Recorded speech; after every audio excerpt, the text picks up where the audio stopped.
Today what we're going to do is continue our discussion of factor markets by essentially talking about how capital markets impact real-world decisions. So last time we talked about the capital market. We talked about essentially the way that firms finance their capital is by going to a pool of savings that individuals decide on how much to make. Individuals make an intertemporal choice on how much to save. Actually, technically make an intertemporal choice about how much to consume each period. That then yields an amount of savings. And then based on that pool of savings, firms borrow at some interest rate, I, and they decide how much to invest. Now, today we're going to talk about a number of interesting applications that arise from capital markets that are important in the real world. I'm going to start by talking about the concept of present value. Present value. Now, the key insight when we think about capital markets is that $1 tomorrow is worth less than $1 today. $1 tomorrow is worth less than $1 today. That's because if you had the dollar today, you could productively invest it and have more than $1 tomorrow. So $1 today is worth more because you could do something productive with that dollar if you had it today. Okay? What that means is that dollars in different periods are worth different things. You can't just add them up. Okay? The analogy I like is thinking about, imagine you had a pound of apples, a pound of steak, and a pound of gold. You wouldn't just add them up and say, I have 3 pounds. That'd be useless. You'd want to know what each is worth, and you want to add up the dollar value of them. Okay? It's a similar thing with money received over time. You can't just say, I'm getting $1 today, $1 next year, and $1 5 years from now. They aren't the same thing. Money received at different points of time are worth different amounts because money received in the future forgoes the possibility of investing it today. Okay? So what do we do to deal with this? Well, in economics, we deal with this by the concept of present value. Present value is the value of every period's payments in terms of today. So the way we deal with the fact that money in different periods is worth different amounts is by what we call discounting it back to today. We essentially take future dollars and discount them back to today to get present value. We discount them because future dollars are worth less. Okay? So let's think of it this way. Suppose that the interest rate is 10%. Let's do an example. Imagine the interest rate I is 10%. And let's say that you want to have $100 next year. You want next year you want to have $100. Well, how much do you have to put in the bank today? Okay? Well, we can solve the equation, which is that you want the amount you put in the bank today, let's call that Y, times 1 plus the interest rate, because that's what you make by having the bank, equal to 100. That's the equation you want to solve. Right? The amount you put in today, Y, times 1 plus the interest rate, you want that to be equal to 100. So what that says is that Y equals 90.9. If you put $90.90 in the bank today at a 10% interest rate, you will have $100 tomorrow. More generally, we say that the present value of any future payment is the future value, the amount you get in the future, over 1 plus I to the power little t, where t is the periods in the future. So money received t periods in the future today is worth the amount you get in the future over 1 plus I to the t. Okay? So that is our general formula for how we think about present value. You take all the future payments and you discount them back to today by dividing by 1 plus I to the t. Now that works well if there's a future payment and one future payment coming. But what if, as in many cases, there's a whole stream of future payments coming? Well, the logic then is the same. You just want to take each future payment and discount it by how far it is in the future. Okay? So suppose that you say that you want me to loan you $30 and that you'll pay me back $10 each of the next 3 years. Okay? And suppose the interest rate's 10%. Well, I will say no to that. Because I will say, if you're going to pay me back $10 each of the next 3 years, then what's the present value of that? The present value is next year's $10 over 1.1, because the interest rate's 10%, plus the $10 the year after that, over 1.1 squared plus the $10 the year after that over 1.1 cubed, which if I add it up is 2487. So I am losing money. If I give you $30 today and have you give me $10 back each of the next 3 years, I'm losing money. Why? Because if I'd simply taken that money and invested in the bank, I would have had a lot more than the $30 I'm going to get for you after 3 years. Okay? So the money that comes in the future must be discounted back to today. That's the key insight of present value. You can't just add it up. You've got to put it in today's terms by discounting it by the interest rate. And how far into the future? Yeah. So aside from just the change in value that's caused by interest, how do we take into consideration the fact that the value of the currency itself also changes over time? We're assuming now inflation 0. So we're assuming right now, we're not dealing with inflation. We're assuming a world where prices don't change. We'll come back to inflation in a few minutes. But for now, just assume that prices don't change. Okay? So basically, essentially, the formula then for the present value, your general formula for present value you need to know is that present value equals, if you get a flat stream of payment F for a number of periods, it's F times 1 over 1 plus I to the T plus 1 over 1 plus I to the 1 plus 1 over 1 plus I squared plus 1 over 1 plus I cubed plus dot, dot, dot, dot, dot, for how many periods you get it. So if you're getting a payment F over a certain number of periods, you've got to discount it by how many periods you're going to get it. Okay? Or more generally, a common formula we'll ask you to use in this class is to think about the formula for a perpetuity. A perpetuity is a flat payment you get forever. So if we take the infinite sum of this equation, we can summarize it as present value approximately equals F over the interest rate. So if I promise you to pay you forever a certain amount F, that is worth F over the interest rate. So in other words, if the interest rate's 10%, a promise to pay you $10 forever is worth about $100. That's just the infinite sum. If you read A Beautiful Mind, John Nash drew that in his head. But I can't, but that's just the formula. Okay? So basically, that is the general formula for a perpetuity. And that makes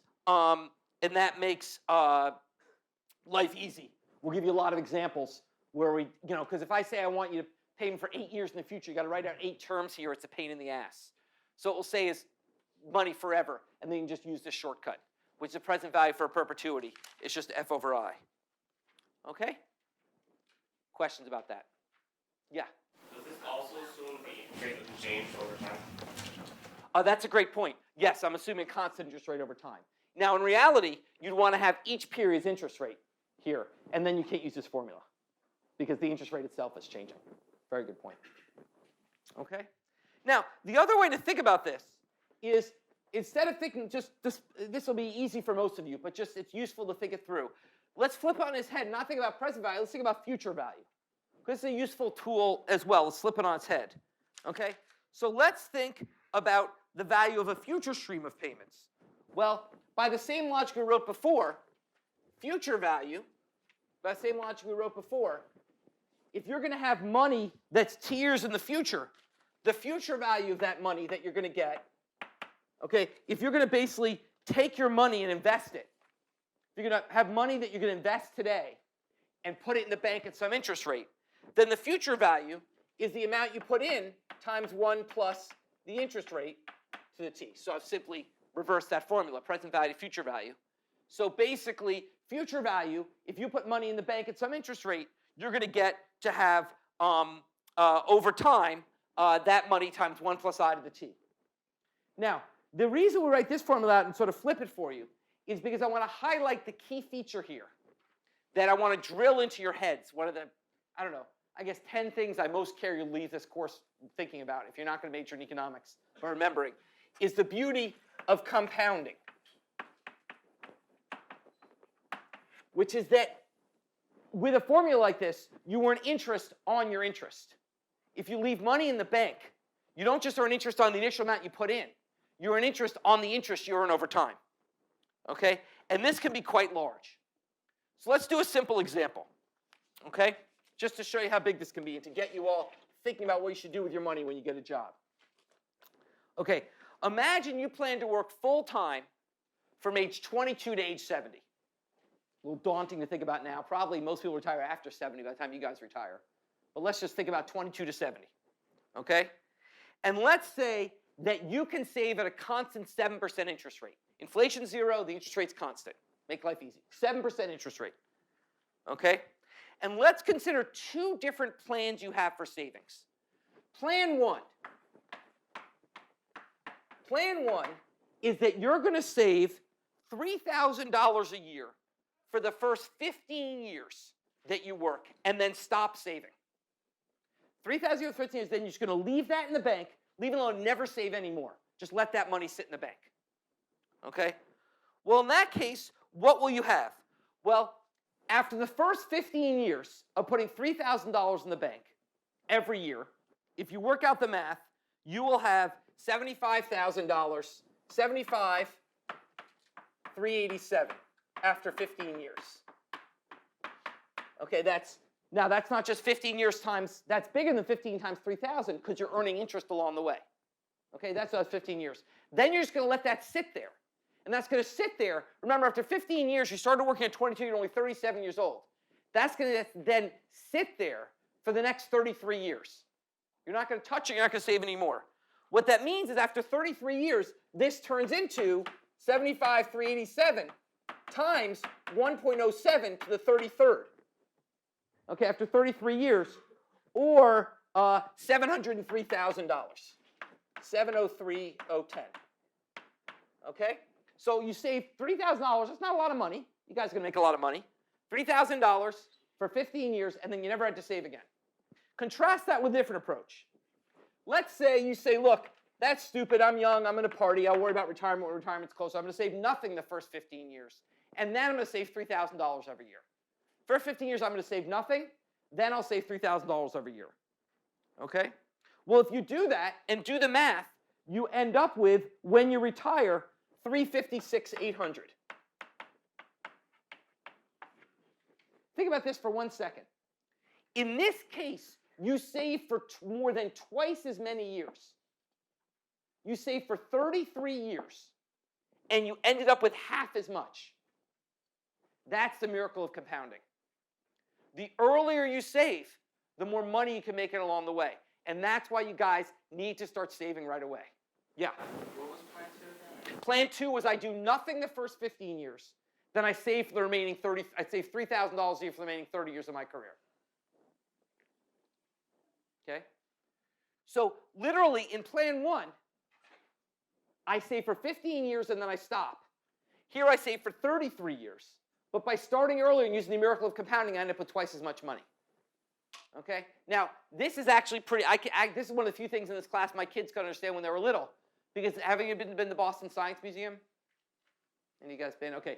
There's a little kid area where they've got this ramp, and you can essentially drop balls down a ramp. And one ramp is flat and then steep, and one ramp is steep and then flat. And of course, the one that's steep and then flat wins. It's faster. And that's just because of compounding. That's because acceleration is compounding. Okay? So basically, the point is that the earlier you start saving, the more money you'll have. And that's why you guys should pay attention when you're offered a job and offered a 401k and not think retirement, I'll never retire. You say, no, I want to save now, because the more I save now, the more that'll compound by the time I retire. Okay? Now, you can actually see this. It's not just MIT students have to think about this, but professional athletes. So probably none of you have heard of Bobby Bonilla. Any of you guys heard of Bobby Bonilla? No? Okay, well, if you were 25 years ago in this class, if you were into sports, you would have heard Bobby Bonilla. He was a pretty good player in his time. And he retired, but by the end of his career, he was kind of a slacker. He wasn't really worth much. He was playing for the Mets. And the Mets said, look, in 1999, they said, look, we basically want to pay you off to leave the team. You have a contract. We're just going to basically pay the remaining $5.9 million on your contract in 1999, give you the money. Most athletes would have said, great, I'm off to Vegas. Bobby Bonilla didn't. He said, well, look, I've got enough money right now, but I might need the money later. So instead, why don't you defer the money at an 8% interest rate, and pay me starting in 2011 when I'm getting close to retirement and need the money. They were like, great. That's like, great. We don't have to pay you now. That's great. Well, Bobby Bonilla, by the time his payment started in 2011, they'd grown to $30 million. And every year on a certain day, it just passed recently, they call it Bobby Bonilla Day. Bobby Bonilla, who's now like 70 years old, gets a $1 million check from the Mets every year. Okay? Because he was patient enough to put this off and get the virtue of compounding. Okay? So this is sort of, if Bobby Bonilla, a stupid baseball player can do it, you guys can do it. So make sure that you guys are saving when you start your jobs. Okay, questions about that? Okay, now let's get a little bit realistic, and let's recognize that in life prices aren't constant, but rather we have inflation. And how does that affect our thinking here? How does inflation affect the way we think about this problem? Well, it turns out it actually adds one step, but it's actually a pretty easy step to put in. It actually turns out you can add inflation without doing a whole lot of work. So let's talk about first what inflation is. Inflation is the rise in the price level year over year. Technically, the inflation rate is a percentage concept. It's the percent rise in the price level year after year. And you might say the price level of what? Of a banana, of a computer, of what? Well, what the government does is they form something called the Consumer Price Index, the CPI. Did I talk about the CPI yet? Okay, I'm sorry, I hate repeating myself. Okay, so they form something called the Consumer Price Index. What's the Consumer Price Index? Literally, the government every quarter, I believe it is, and maybe every month, goes out and gets the prices of a basket of hundreds of goods. They literally say, what does a banana cost this month compared to last month? What does a laptop cost this month compared to last month, et cetera? So they go out and they price this bundle of goods, and then literally they just ask, how has the price, they then take a weighted average of that bundle, where the weights are consumer spending. So consumers spend a lot more of their income on housing than bananas. So the price of housing gets a lot more weight in the CPI than does the price of bananas. Essentially a weighted average of prices in society, and then they create an index. 1982 is normalized to 1. And they just say how much, in percentage terms, did that weighted average bundle go up in price. Okay? And you can see that in figure 17.1. Here's historical CPI. So basically what you see is this is the level of the CPI, which is sort of meaningless. We care about is inflation, which is the year-to-year percentage change in the CPI. And what you can see is basically it's going up. Prices are going up. It went up very steeply. If you look from 1970 to 1980, the slope there is much higher than the slope before or after. We had very rapid inflation in the 1970s. It then since flattened, and inflation has been much slower, and inflation averages about 3% a year. Okay? So basically, that's how we measure inflation. Now, the question is, how does that affect our thinking about present value if there's actually inflation? And the bottom line is, we don't care about dollars. We care about how many goods we can buy. Therefore, it doesn't matter what's happening to how much money we have. It matters what's happening to how many goods we can buy. Therefore, what we care about is not what we call the nominal interest rate. We care about what we call the real interest rate, R, which we define as the nominal interest rate, which is what we've been talking about, we see advertised in a bank, minus the rate of inflation, which for some reason we use pi, even though that's also profits. So sorry about that. Okay? So we define the real interest rate as the nominal interest rate minus the inflation rate. Okay? The nominal interest rate, the real interest rate, the nominal rate minus the inflation rate. And what the real interest rate measures is how much more I have in terms of goods I can consume, not how much more I have in terms of dollars, which actually in the end doesn't matter. Okay? So suppose that I'm going to save $100 at a 10% interest rate. Let's go simple example. I'll save $100 at a 10% interest rate. Okay? Then next year I'll have $110. But that's irrelevant. What I want to know is how many goods can I buy next year? So for example, let's say you spend all your money on Skittles. That's all you buy. Okay? And let's say Skittles cost $1 this year, and there's no inflation, so those cost $1 next year. Then what that means with a 10% interest rate is you can buy 10 more bags of Skittles next year. This year, your $100 could buy you 100 bags of Skittles. Next year, your $110 can buy 110 bags of Skittles. So you are 10% richer. But now let's say the price of Skittles goes up 10%. Well, what that means is you can only buy the same amount of Skittles next year as you could buy this year. You could buy 100 bags this year and 100 bags next year. So it doesn't matter that you have $110 next year. Who cares? You can only get the same amount of Skittles. What you care about is the goods you can buy. When we wrote down utility, we didn't put dollars in the utility function. We put consumption. So the interest rate you care about is the real interest rate. If the nominal interest rate is 10%, but inflation is 10%, then the real interest rate is 0. You can't buy any more goods next year. All the money you made by putting in the bank got eaten up by how much more expensive things are. So what that means is all the math we've done and everything we'll talk about all goes through. You just need to be thinking about using the real interest rate, not the nominal interest rate. Okay? But otherwise, everything we've done goes through. You just need to essentially think about this in terms of how many goods you can buy, not how much money you have. Now, this isn't quite, let me just take 2 minutes and do a little macroeconomics. This isn't quite as simple as it sounds because, of course, you see in the bank I, in the bank window I. You don't see pi. You don't see inflation. That's all revealed ex post. So really, technically, you don't have to know this. It's just for those who care. You don't have to test. Technically, what you really want is expected inflation, right? When you think of putting in the money in the bank, you know you'll earn 3%. The real interest rate is that minus what you think inflation is going to be, right? So it actually becomes complicated. It's not as simple. Ex post, it's easy to find the real interest rate.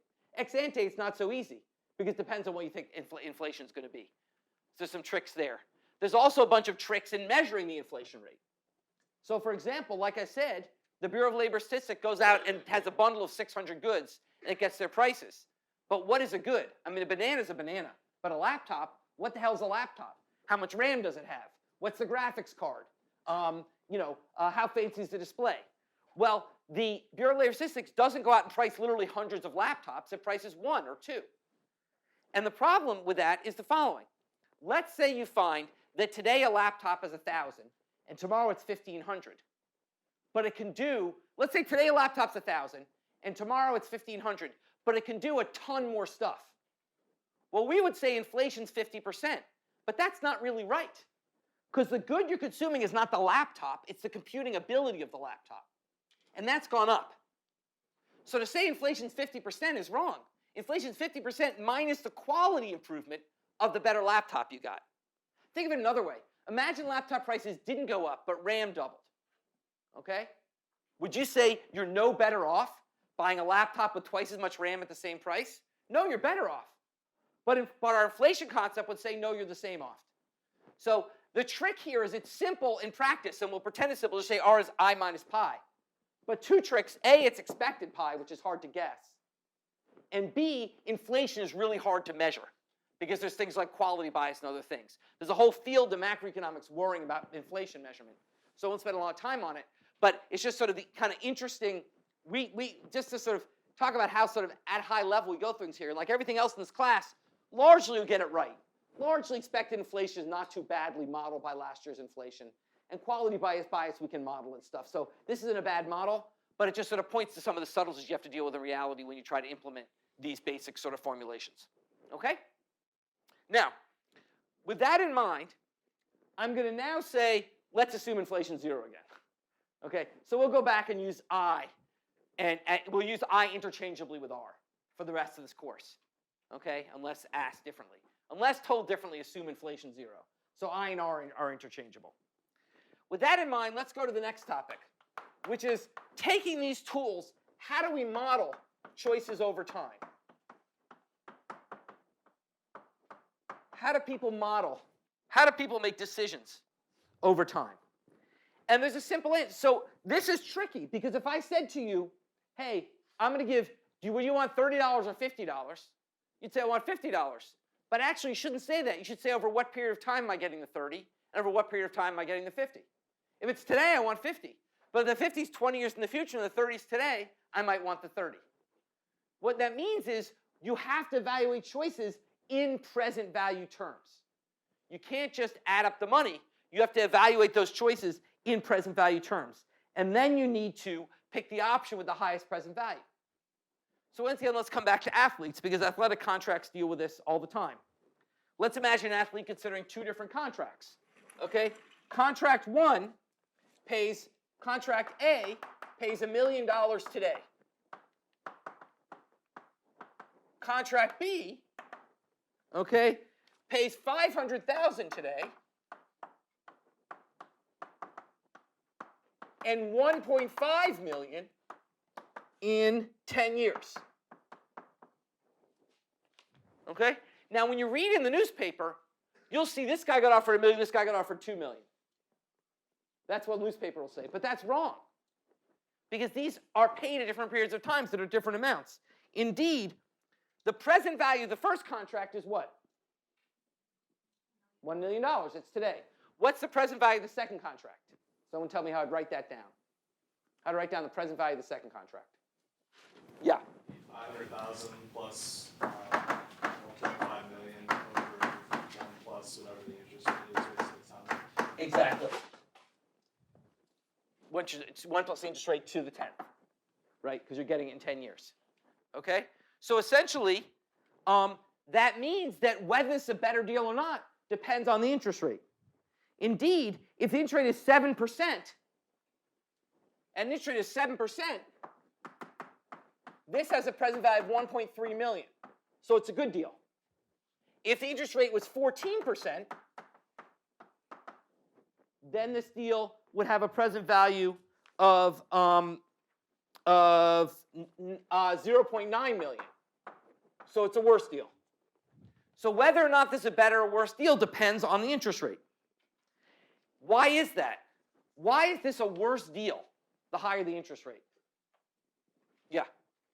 Because if he had gotten the money earlier, he could have benefited from being able to collect that interest on it earlier. Exactly. He could have invested it earlier, gotten the compounding, and had way more money in 10 years. So the higher the interest rate, the more you want to get your money up front and save it. The less valuable is money in the future. Okay? Now, so essentially what this says, you have to always use present value to bring things into current dollars. Now, this is not an abstract concept. Let's take Max Scherzer, who's a pitcher with the Washington Nationals. Max Scherzer, a couple years ago, signed a 7-year, $210 million contract, which he was able to brag was the second highest ever signed by a pitcher, and the 10th highest contract ever signed by any baseball player. 7 years, 210. But in fact, that contract was not, we're going to pay you $30 million for a year for 7 years. It was, we're going to pay you $15 million a year for 14 years. You're going to play for only 7. We're going to pay you over 14 years. So in fact, in present value terms, it was worth somewhat less. If you use the current interest rate when he signed it, which is about 4.7%, it was only worth actually $166 million. Now, not too shabby, but suddenly it drops to the 20th most valuable baseball contract and about 4th among pitchers. So Max Scherzer was able to feel better about himself that he signed this valuable contract. But in fact, it was worth less than he thought. I mean, shed no tears for Max Scherzer. He's doing fine. But it was worth less than he thought. Or maybe an example that's more in our mind with the Mega Millions. Think about a lottery winner. So if a Mega Millions winner gets $290 million, okay, which sounds like a great deal, that's paid out over 20 years. So it's not $290 million, it's $14.5 million for each of 20 years. So in present value terms, if we think about a 7% interest rate, then that's not $290 million, it's $164 million. Once again, not too shabby, okay, but a lot less than the advertised amount. So we have to take these dollars and put them in present value, okay? So now here's an interesting question for that. If you look at the recent lottery, okay, you had a choice of one person won $1.6 billion. One person won that. One person in South Carolina won that. And they were given a choice of the $1.6 billion, which was paid actually over 30 years, or a lump sum they could get right away. How should they decide which of those options to take?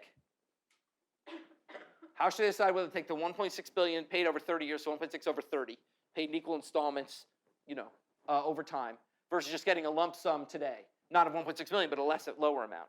How should they think about that? Present value. They should evaluate present value. They should say, well, what do I think the interest rate's going to be? If I think it's going to be really low, let's say that the interest rate's going to be 0, then which deal should I take? I should spread it out over time, because the money in the future is worth the same as today, so I might as well take the $1.6 billion. But if I think the interest rate's going to be higher, then I should take the money up front and invest that money and earn my own interest. So essentially it becomes a debate of what you think the interest rate is versus what the state thinks the interest rate is. They're setting those two to be equal under some assumption of the interest rate. I don't know what number they chose. Whatever number they chose, it was some number they chose because this is our assumption of the interest rate. You've got to decide, do you think the interest rate's going to be higher or lower? If you think it's going to be higher than the state thinks it is, then you want the money up front and you'll invest it. If you think it's going to be lower, then you should take the money over time, and because the state's giving you basically a better deal. Okay? People understand that? Okay, so now armed with this, let's go and think about how do firms make investment decisions? How do firms make investment decisions? Remember, investment is about the delay of future consumption, of current consumption for future consumption. It's about putting some aside today by spending money on a machine which will deliver you benefits in the future. Now, this adds one wrinkle to what we've done so far, which is that we've only talked about money that's always positive, some amount you get in the future. When you're making an investment decision, it's a little bit more complicated because you're actually spending money today to make money tomorrow. So in that case, we talk about what we call net present value, which is the same thing. It just allows for negative values. Net present value, which is essentially saying in every period, you want to account for the cost that period and the benefits that period. And you want to invest only if the net present value is greater than 0. So for example, think about a project that has a stream of payments in every period of R sub I. Every period has got a stream of payments of R sub I, and a set of costs of C sub I. The costs are the upfront investment, maybe the maintenance of the machine, whatever it costs to run it. Okay? Then the net present value of that investment is R0 minus C0, comma, R1 minus C1 over 1 plus I, plus, over 1 plus I, plus R2 minus C2 over 1 plus I squared, plus dot, dot, dot, dot, for as many periods as the investment lasts. Okay? That's the net present value of an investment. So basically, what you want to ask is, taking each period's costs and benefits into account, on net, is it greater than 0? Okay? So the key point is that basically, sometimes investments which have upfront costs can be valuable as long as the long-run benefits are large enough. So if you think about an investment that's got 100, so imagine, think about a simple, trivial example of the first period you buy a machine, and it costs $100. So C0 is 100. And let's say for every period thereafter, that machine will deliver you revenues for I greater than 0 of 200. But it will have maintenance costs I greater than 0 of 50. So what's the net present value? Well, the net present value is simply minus 100, and let's say the machine's going to last forever. Minus 100 plus 150 over I. Think about that for a second.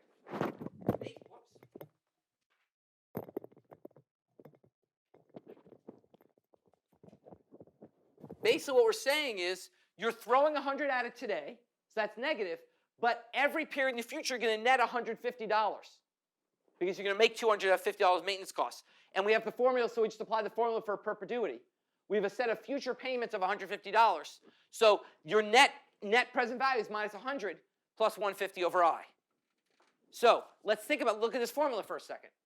What does that say?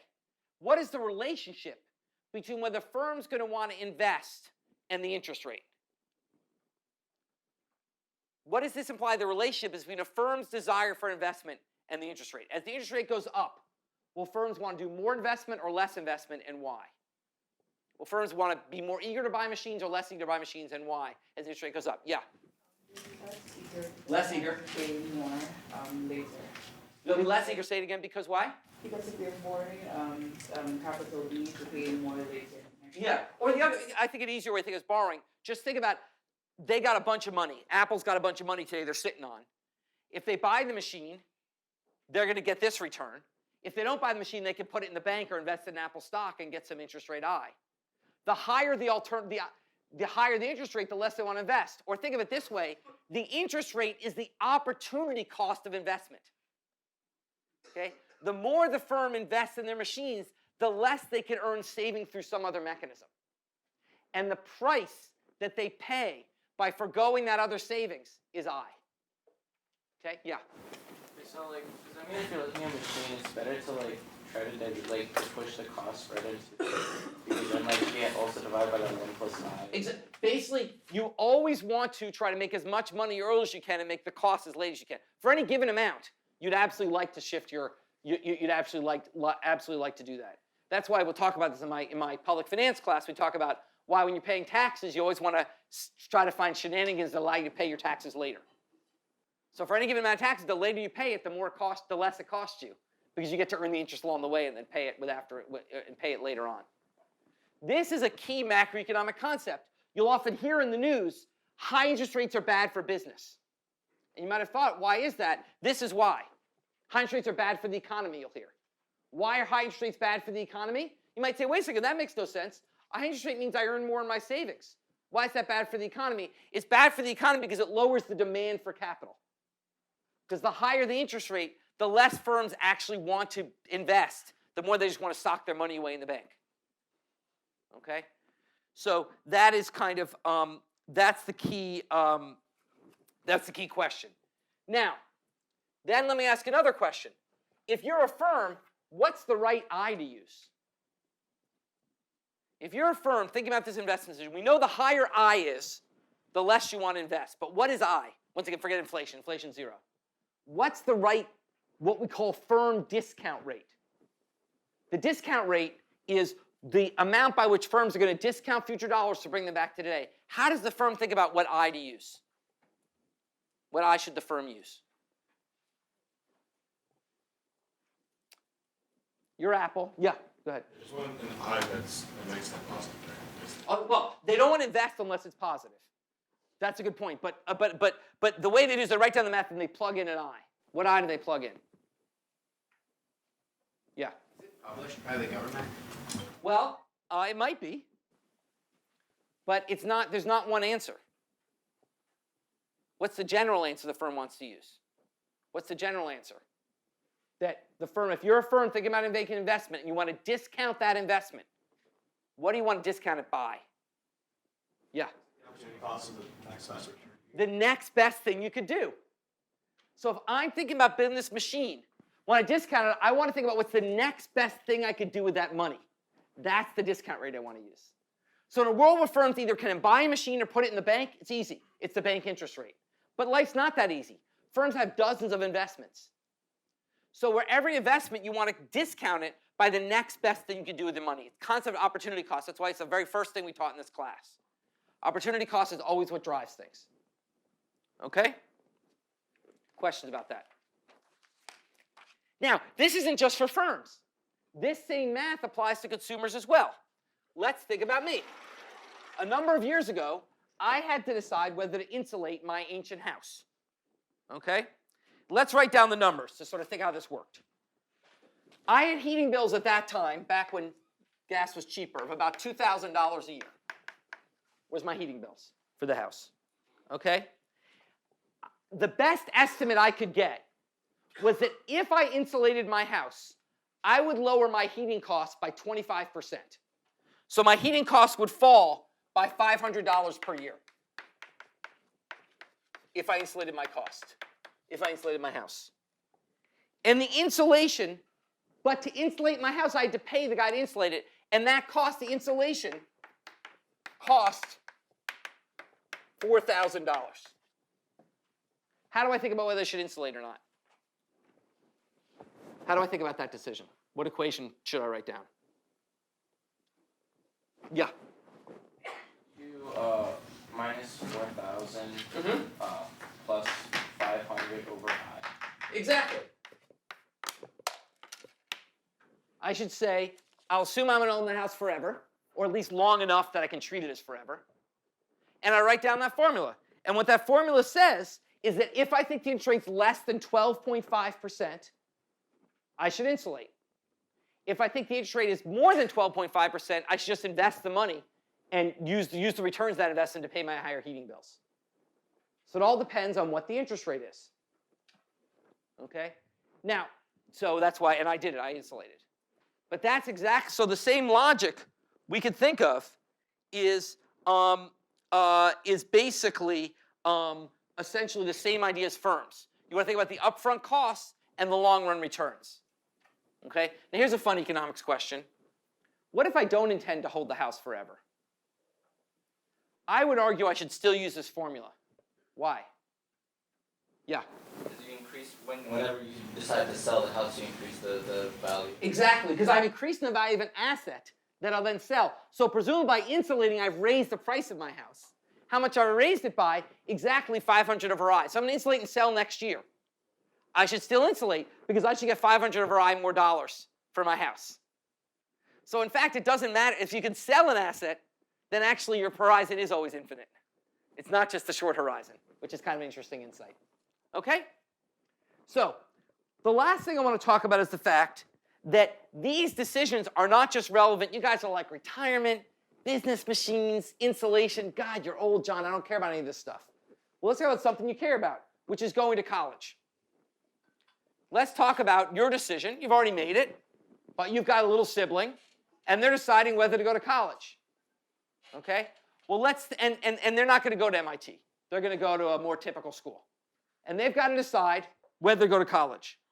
Well, in fact, their decision is an investment decision, just like any other investment decision. What they're investing in is what we call their human capital. When you get education, you're investing in yourself, just like you invest in a machine. Because you hope, raising the value of what you can do, of what you can earn, by investing in learning stuff. Well, that human capital investment has the same features of any other investment. There's an opportunity cost, which is what? What's the opportunity cost of investing your time in going to what's the opportunity cost of going to college? Yeah. You could get a job. There's two. One is you could get a job. You could also invest in tuition. You could not pay tuition. So if you think about going to college, you're sacrificing two things. All that money you're paying, you could basically invest instead of giving it to some college. And you could be out earning money instead of sitting here listening to me. Okay? So if you think about that, it actually becomes a harder decision than you might think. So let's think about a simple example. Let's imagine that if you don't go to college, you work from age 18 to 70. And if you do go to college, you work from age 22 to 70. So we're going to ignore grad school. Okay? 4 years of college, either start working at 18 or start working at 22. And let's say college costs $35,000 a year. Obviously not MIT. Okay, let's say college costs $35,000 a year. Okay? And let's say that if you worked, let's say that if you worked if you worked starting in high school, you could have earned, actually, Patricia, we don't have the, you could have earned $20,000. You could have earned $20,000 if you could have started at $20,000, you've gone to work at age 18. Okay? Well, we can actually graph what this looks like in figure 17.2. 17.2, if you think about age 18, from age 18 to age 22, that's the green area. If you go to college, you give up the $35,000 in tuition and the $20K you could have earned. The bottom line is basically, the red line is your lifetime earnings if you go to high school, if you don't go to college. The green line is your lifetime earnings, the blue line, I'm sorry, is your lifetime earnings if you do go to college. Empirical estimates suggest that at age 22, the typical college graduate earns $45,000. Yes, you're not the typical college graduate. The typical college graduate earns $45,000, and the typical high school non-college educated person earns $28,000. So at age 22, you come out of college earning 45, and if you'd not gone to college, you were earning 28. Not you, but a normal person.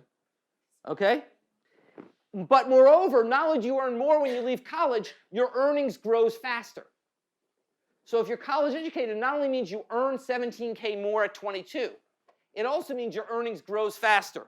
So that by age 51, the average college educated person earns $80,000, while the average high school person earns $45,000. So what you see here is the blue line starts above the red line and the gap widens over time. Okay, and maybe I would have learned to clip this on if I hadn't gone to college.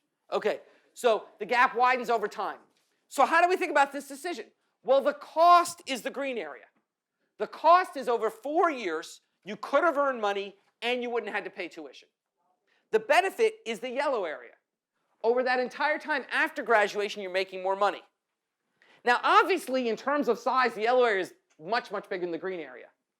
But the yellow area comes later. That's the key thing. So you might look and say, look, it's obvious you go to, if before this lecture, you might say, well, it's obvious you should go to college. Look, the yellow's way bigger than the green. But that's not necessarily true because the green comes now and the yellow comes later. Indeed, if you look at the table, this actually shows the net present value of going to college and high school. And what this shows is at low interest rates, you're much better off going to college. So if there's no interest rate, okay, then college is a much, much better deal. Your net present value of earnings, if you go to, your net present value to go to college is 2.6 million, it's only 1.6 million if you don't go to college.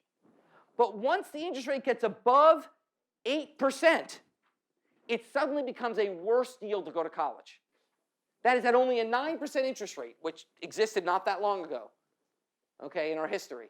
It was actually a worse deal for an average person to go to college. Yeah? Isn't that not accounting for financial aid, though? Because if you didn't have the $35,000 to spend, you wouldn't have been able to invest it. Well, actually, it's interesting. It depends on the form of financial aid. Why does someone tell me why does it depend on the form of financial aid? Financial aid comes in different forms. So why does it depend on how you get the financial aid? Yeah? Because if you have to pay it back, then If it's a grant, then yeah, you should just take that out of the costs. But if it's a loan, depends what interest rate you get the loan at. If the loan is at the market interest rate, then it's no different, right? But that's a great point, which is why college financial aid comes in two forms. Grants for very low income people and low interest loans for other people. Why do we give low interest loans for college? Because of this graph. Because we're saying we think people need to invest in their education. We're afraid that if they face the regular interest rate, they won't be willing to do it because the green will be bigger than the yellow. So we're actually going to subsidize their interest rate. So that's, you might have thought to yourself, sort of a weird way to get people to go to college is to have a lower student loan interest rate. But in fact, it makes perfect sense. By having a student loan interest rate that's lower than the market rate, you encourage people to go to college because essentially you lower this discount rate for at least on the part that's tuition payments. Okay? So that's actually a very exciting way to think about it, and a very important part of public policy is how we set the interest rate on student loans. For any of you, how many of you guys have a student loan? Do you know? Any of you guys have a student loan? You might not know. Anyway, I set the interest rate on that student loan. So thank you. Actually, when I was in the government, 14 months, the Clinton administration. It was super fun. But looking back, I only got one thing done, which I got to set the interest rate in student loans. So that was kind of fun. But otherwise, it was just a lot of fun being there. So anyway, let's stop there, and we will continue. Let's say Wednesday. So no class on Monday. That's Veterans Day. So we'll meet in a week next Wednesday.